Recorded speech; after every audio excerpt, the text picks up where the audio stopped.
Hello and welcome to my video review of the TRS Challenger 1400 AM and sideband radio that I'm going to be selling on eBay.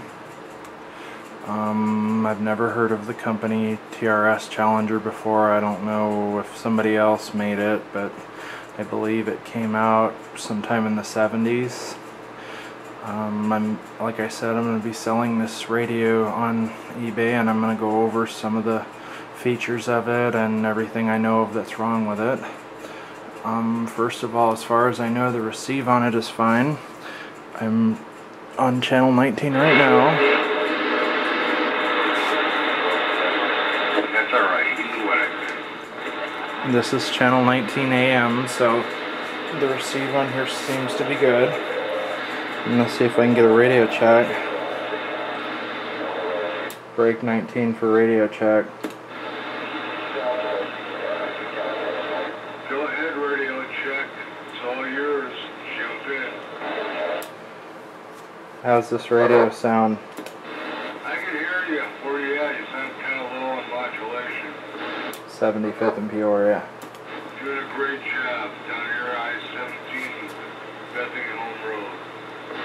Alright, thanks. Okay. Alright, so I just got a radio check on channel 19 AM. Everything seems to be good. I can hear that radio hand. I'm gonna see if I can bring up anybody on sideband.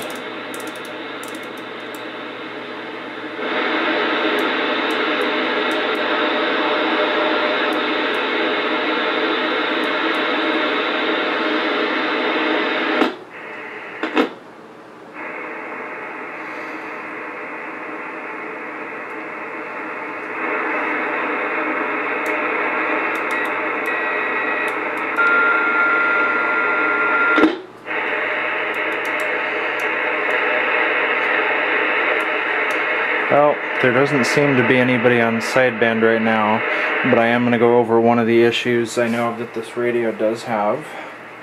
I'm going to use my radio here on the bottom to aid in the test. Just so you know, the radio on the bottom is not for sale on the auction, it's just the radio on the top. I'm going to show you that this radio has issues on lower sideband. Alright, so here we go. The radio is on lower sideband right now. Turn up the volume on my test radio.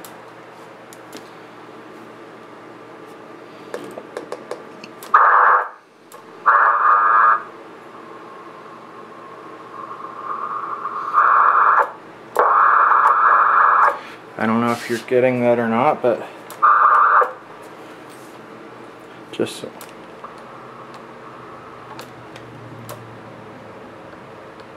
Just so we know it's not an issue of feedback, I have the microphone covered up. There's nothing in the room causing noise.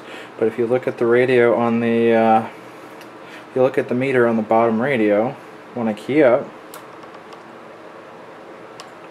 it seems like the radio is throwing either some kind of carrier or there's interference coming from somewhere. You can kind of hear it. That's when I key up. Now it doesn't seem to do this on upper sideband. If I go to upper sideband,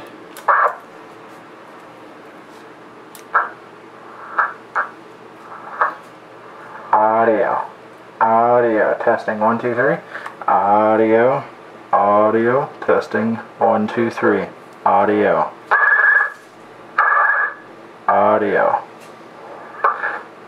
Well, it seems like it gets a little bit of interference if I turn the volume up. I can't tell if that's just feedback or what that might be, but anyway, audio, testing 1 2 3, audio. You can transmit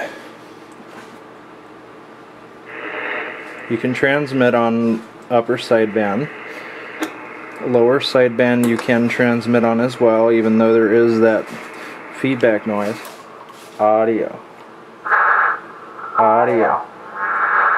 Audio, testing 1 2 3, audio, 1 2 3, audio.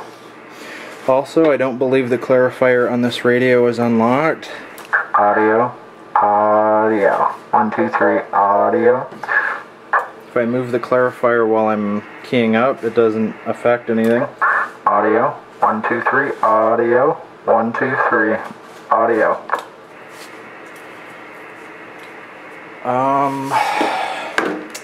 This is what the inside of the radio looks like. This radio has 2 speakers, which is kind of handy. And somewhere to put this. Not breaking anything.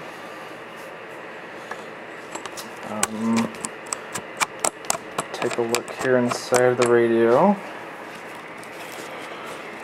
Might notice one of the bulbs is a little bit brighter than the other. I replaced it with what I had laying around, so it really doesn't affect the function of the radio that much. But this is what the inside of the radio looks like. This is a AC powered radio. I don't believe any modifications have been done to this radio. Also on the back here, if you notice, there's no jack for hooking a DC plug up, so this is house power only. I would assume you could probably rig it up somehow if you wanted to have it on DC power, but it's a pretty big heavy radio, so I don't know why you would want to do that.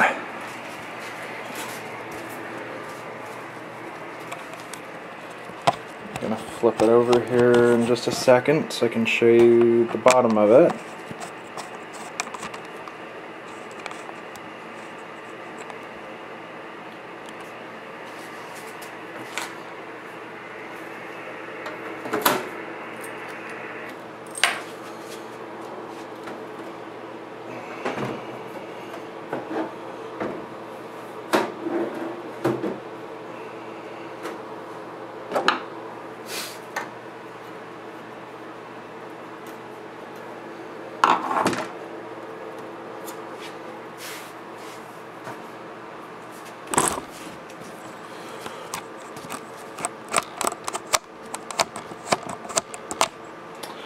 Alright, this is the bottom of the radio. So this is what this looks like. This is the board for the radio itself. This is for the power supply, and this is for the clock. You might notice 2 wires that have been soldered on the bottom of the board here. This is because for some reason the circuit board for the radio has a crack in it. I'm not sure if it was like that when I got it or not. I honestly never paid attention, but the wires are to fix the parts of the circuit board that are cracked. And if you look really closely, the circuit board is in there kind of bent to begin with. It's almost like the circuit board doesn't really fit in there, so that might also be why it's cracked. Also, before I forget, the squelch on this radio does not work. This is, let me see.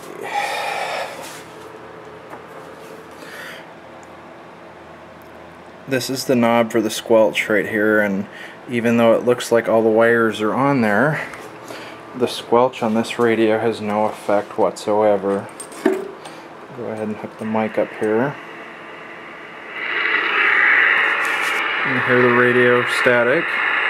Now, this is the squelch knob.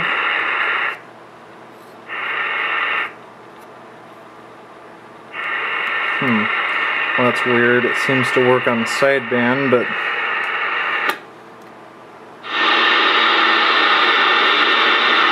the squelch does absolutely nothing on.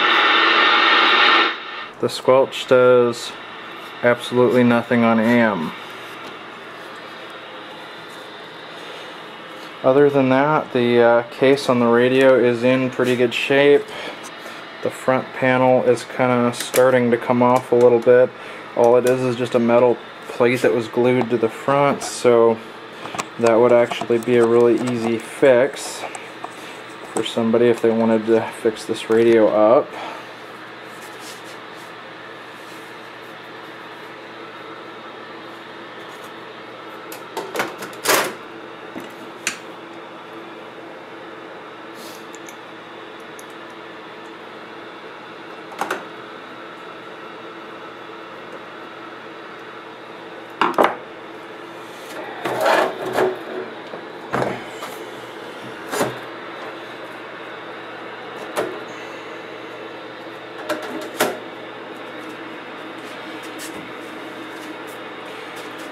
But that's basically it. It's a really nice looking radio. Got your dual meters here. The one on the left is a SWR meter. Audio. Oops. Audio. Testing 1, 2, 3. Audio. Get a little bit of feedback there. So AM seems to be okay on this radio. Also, this radio has a whole plethora of filters. You have noise blanker and A&L. You also have a high and a low cut filter, and the last button is for the SWR adjustment, which you would do like that, and then that. Audio. SWRs are a little bit high. Anyway, I hope you enjoyed the review. Oh, one more thing. The clock on this radio does work too. That's how you adjust it. And I believe the record button is to tell you how long the radio's been turned on.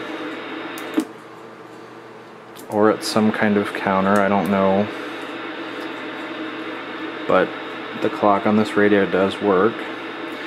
All in all, it's a really nice looking radio. I just can't be bothered to go and take it to get it fixed. None of the local radio places are anywhere close to my house. But anyway, this is it.